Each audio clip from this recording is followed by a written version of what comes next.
Hello and greetings to all of you dear viewers.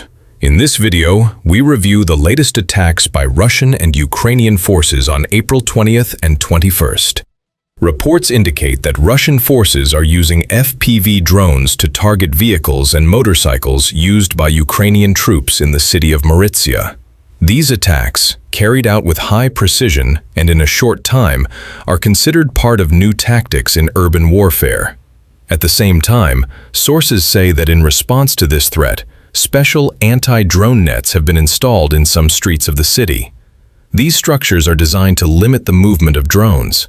However, reports suggest that some drones still manage to penetrate these barriers and carry out their operations.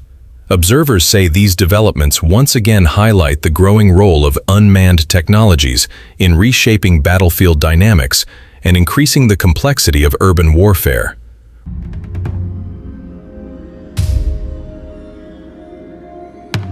Reports also indicate that near Mala Rybitsia in Sumy Oblast, a command post belonging to Ukraine's 21st Mechanized Brigade, located in a forested area, was identified by Russian reconnaissance units.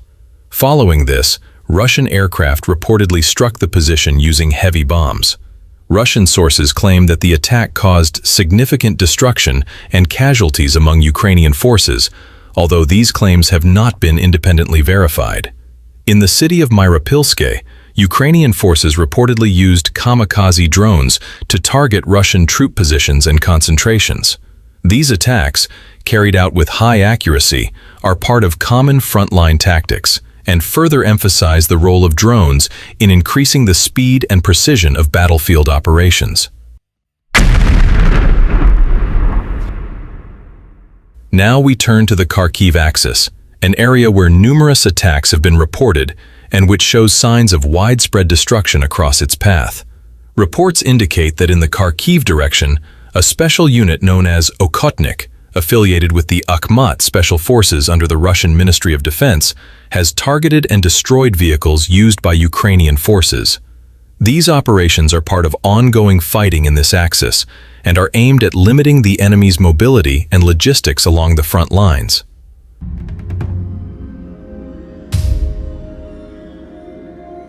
Further reports suggest that in Kharkiv Oblast, in a forested area east of the village of Izbitske near Vovchansk, Ukrainian forces established several defensive positions. It is said that during nighttime hours, drone operators are urgently deployed to these locations to target advancing forces on the opposite bank of the Siversky Donets River. According to these reports, after identifying these positions, Russian aircraft struck them using FAB bombs, with Russian sources claiming casualties among Ukrainian forces.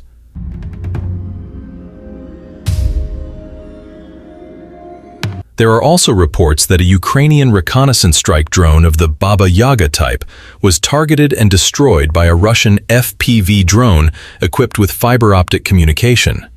This method, designed to counter electronic warfare interference, demonstrates the increasing use of resilient technologies on the battlefield. In another development, reports indicate that in Kharkiv Oblast, a UAV control center belonging to Ukrainian forces was identified and targeted in the village of Karaichne. According to these reports, Russian units carried out several precise strikes, destroying the location of drone operators along with their equipment. Reports further suggest that near the village of Velika Shapkivka in Kharkiv Oblast, Ukrainian positions were targeted by airstrikes. It is said that following several successful deep reconnaissance operations by Russian units in this axis, Ukrainian forces reinforced the area by deploying reserves and establishing additional defensive positions. However, according to these same reports, these reserves are now being targeted by Russian aerospace forces, with footage indicating extensive use of heavy bombs in these strikes. Now we move to the Kupiansk axis. Reports indicate that in the Kupiansk direction, a Ukrainian soldier was targeted during a drone attack conducted by operators from a Russian reconnaissance unit.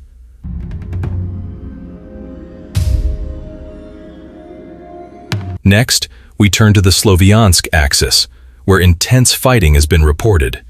Pilots of Russia's 25th Army are targeting the logistical routes of Ukrainian forces, while ground drones are being used to deliver supplies and ammunition to positions and evacuate wounded personnel.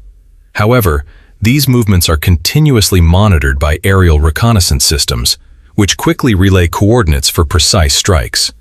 As a result, these engagements, increasingly reliant on unmanned systems, reflect what is often described as the ongoing war of robots.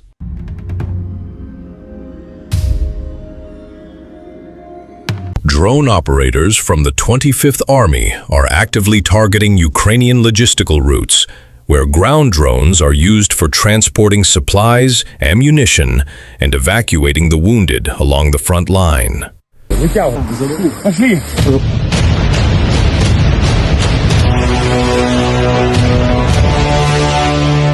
Published footage shows Russian forces targeting Ukrainian armored vehicles and equipment, including units affiliated with the Azov Brigade. These operations are taking place along the Rubizhne and Lyman axes, where fighting remains ongoing and both sides are attempting to maintain or shift the balance on the battlefield. The videos depict strikes on armored vehicles, logistical assets, and operational positions, highlighting the focus on degrading support capabilities and limiting mobility along the front lines. These attacks are typically carried out using aerial reconnaissance, surveillance, and strike drones, as well as precision fire, enabling rapid and effective targeting. Observers note that such operations are part of a broader war of attrition, where damage to equipment can significantly impact operational capability and influence short-term battlefield dynamics. In the Lyman direction, a Russian unit reportedly used the TOS-1A Solntsepiok heavy flamethrower system to strike and destroy a temporary Ukrainian position. This operation was carried out by units of the 25th Army's Radiological, Chemical, and Biological Defense Forces as part of activities under the West Grouping, and is considered part of the ongoing fighting in this sector. Additional footage shows the destruction of Ukrainian military vehicles, reportedly carried out by drone operators affiliated with the Russian Volunteer Corps. These attacks focus on targeting vehicles involved in logistics and troop movement. Reports also indicate that in the Yurkivka direction, artillery units of Russia's 85th Brigade used a 152mm to a 65 MSTAB howitzer to strike and destroy a Ukrainian UAV control center. This operation was conducted through coordination between reconnaissance and artillery fire, demonstrating that traditional artillery systems, when combined with accurate battlefield intelligence, remain effective in targeting high-value operational infrastructure. We now move to the Konstantinivka axis, where intense fighting continues. Ukrainian forces have released footage of their own strikes against Russian troops and positions, showing attacks on concentrations of personnel, equipment, and operational sites along the front line. This reflects the ongoing intensity of the conflict, with both sides seeking to maintain the initiative. At the same time, Ukrainian reports suggest that the concentration of Russian motorized rifle units around Konstantinivka may indicate the primary directions of future offensives. These assessments suggest that Russian forces are advancing mainly westward, bypassing heavily fortified defensive areas rather than engaging them directly. Analysts believe this approach may be aimed at reducing casualties while applying gradual pressure on logistical lines, indirectly indicating a possible abandonment of a direct assault on the fortified Sloviansk-Kramatorsk area in favor of maneuver-based operations. In the western part of Konstantinivka, a Ukrainian UAV control center was reportedly targeted and destroyed by Russian forces. These facilities play a critical role in drone coordination and reconnaissance strike operations, making them a key component of battlefield command structures. Analysts say that targeting such centers can directly affect operational speed and precision, limiting the ability to gather intelligence and direct fire. Fighting in the surrounding areas remains active, with both sides relying increasingly on information dominance and unmanned technologies to gain an advantage.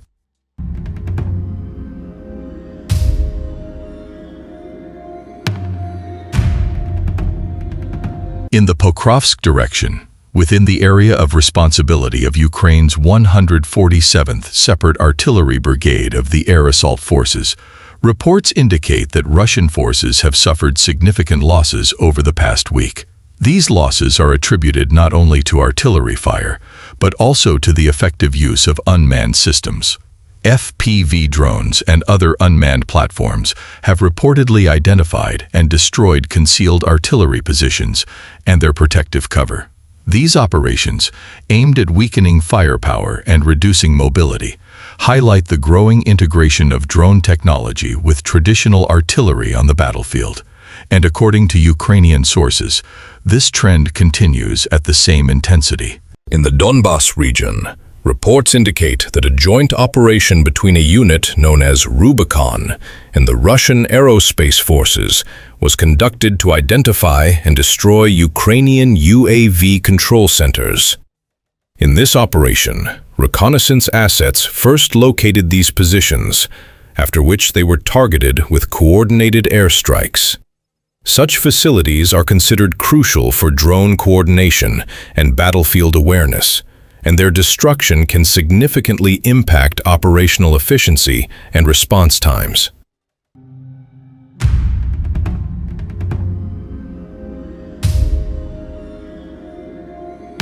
Ukrainian reserve deployment positions have reportedly been targeted by rocket strikes.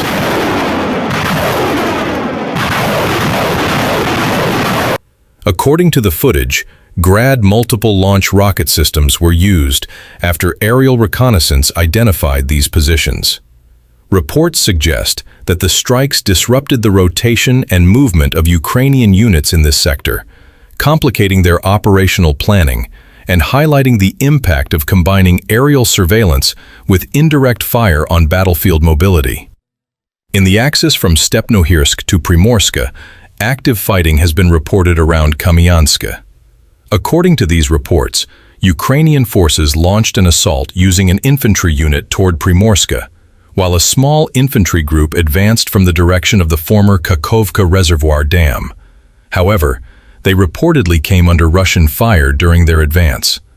At the same time, it is said that Russian control lines along the shoreline of the former Kakhovka Reservoir are being readjusted and reinforced, reflecting ongoing clashes and continued efforts by both sides to shift the balance in this sector of the front.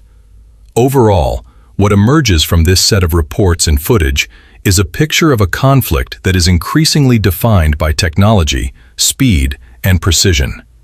Drones, especially FPV and reconnaissance systems, have become central tools for detecting targets and conducting strikes, while artillery, rocket systems, and air power continue to play a decisive role in destroying positions, control centers, and logistical lines. Both sides are attempting to gain battlefield superiority by combining accurate reconnaissance, real-time coordination, and the extensive use of unmanned systems, from targeting drone command centers to striking supply routes and moving troops. At the same time, the shift in tactics from direct assaults to maneuver-based operations and bypassing fortified lines suggests that the conflict has entered a more complex and attritional phase, where not only firepower, but also information, decision-making speed, and coordination between units play a decisive role in shaping outcomes. This content is provided solely for informational purposes and does not promote or endorse violence. Thank you for watching.